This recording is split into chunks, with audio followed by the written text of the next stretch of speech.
Je pense qu'en tant que jeune sensible aux questions de genre, je rêve d'une Europe égalitaire qui puisse mener des politiques sociales efficaces et qui pourrait atteindre une égalité de genre dans les années à venir. Le gender mainstreaming, c'est un outil qui vise à intégrer cette dimension dans absolument tous les domaines des politiques. C'est un concept qui est né et qui s'est installé progressivement dans les années 90, notamment dans le contexte post-Pékin en 95.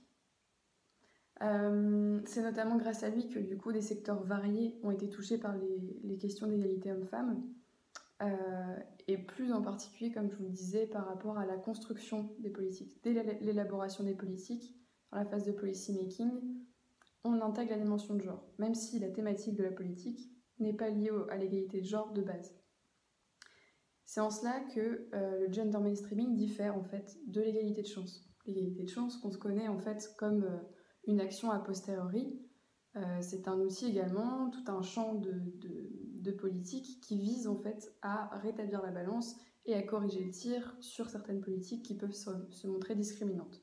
Or là, on est vraiment dans un outil qui a un petit peu bouleversé l'étape de policy making dans les politiques publiques européennes, puisqu'il a voulu intégrer dès la source, dès le lancement, dès le processus de construction de la politique, cette dimension d'égalité de genre et cette défense face aux opprimés et aux discriminations qui peuvent induire de ces politiques publiques-là.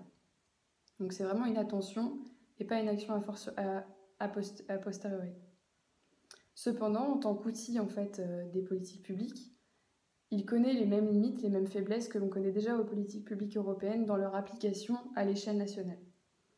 Il n'y a pas de pouvoir de contrainte sur les États membres à respecter les politiques publiques qui sont empreintes de gender mainstreaming. Et c'est, comme nous le savons tous, la grande faiblesse de l'Europe à faire appliquer son droit sur les États membres.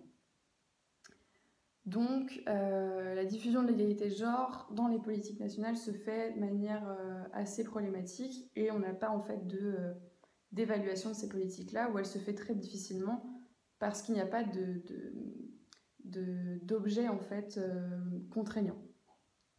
Et il n'y a pas moyen de vérifier en fait les choses.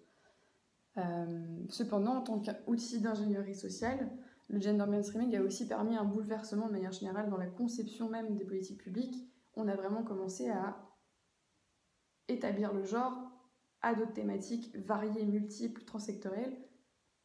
Le genre en fait a commencé à s'induire et à prendre racine dans des domaines où il n'avait même pas été associé. Donc c'est déjà un changement dans les mentalités et dans la perception des politiques publiques qui est assez énorme. En tant que paramètre vraiment des politiques publiques, il est maintenant incontournable. Donc c'est déjà une forte réussite. Si vous voulez en savoir plus, je vous invite à... Puisque là maintenant ça fait déjà 20 ans donc, que le gender mainstreaming se déploie dans les politiques publiques. Il a ses forces, il a ses faiblesses comme j'ai pu en parler. Il y a cependant le rapport 2020-2025 de la Commission européenne, donc la Commission von der Leyen, qui est sorti sur les stratégies à adopter pour le gender mainstreaming dans les 5 prochaines années. Donc c'est un rapport qui est très intéressant et donc voilà, il faut vraiment percevoir ce gender mainstreaming comme à la fois un modèle de développement humain, donc pour vraiment déployer l'égalité de genre le plus largement possible dans tous les domaines et l'intégrer comme une norme. Et en dehors de ça, il y a aussi voilà, ce modèle d'efficacité économique, puisque comme nous le savons tous, le gender mainstreaming sert aussi des intérêts économiques, dans le sens où si on intègre plus de femmes par exemple, il y aura forcément aussi des répercussions économiques positives, dans le sens où ça fait également plus de main-d'œuvre. Ça fait également par exemple référence au gender gap que peuvent connaître certains milieux, comme la cybersécurité ou des métiers liés au numérique, là où les femmes sont sous-représentées. Ça peut devenir un intérêt économique dans le sens où il y a aussi un besoin de main-d'œuvre qui se déploie dans ces secteurs-là. Donc, c'est un modèle de développement de deux côtés, soit du côté social, mais également du côté économique.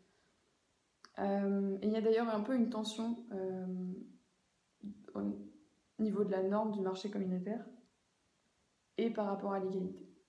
Voilà. En tout cas, merci de m'avoir écouté. Si vous voulez en savoir plus sur le gender mainstreaming, je vous invite à lire le rapport de 2020-2025, parce que je pense que c'est un outil qui, certes, a 20 ans désormais, mais va pouvoir sûrement être déployé également dans une perspective non pas de gender mainstreaming, mais de déploiement de l'égalité, en fait, de normes égalitaires, de la lutte contre les discriminations de manière globale et pas uniquement sur les discriminations basées sur le genre, dans les années à venir. Je pense qu'il va y avoir une évolution de cet outil dans une perspective plus globale pour pouvoir mieux ensuite et l'évaluer par la suite. Parce que c'est vraiment cette évaluation qui manque à l'heure actuelle. Et je pense que c'est ce qui risque d'arriver pour notre génération à nous. Et c'est un outil en tout cas qui a 20 ans, mais qui a eu de belles répercussions et qui a permis une belle évolution dans la considération de l'égalité de genre à l'échelle européenne.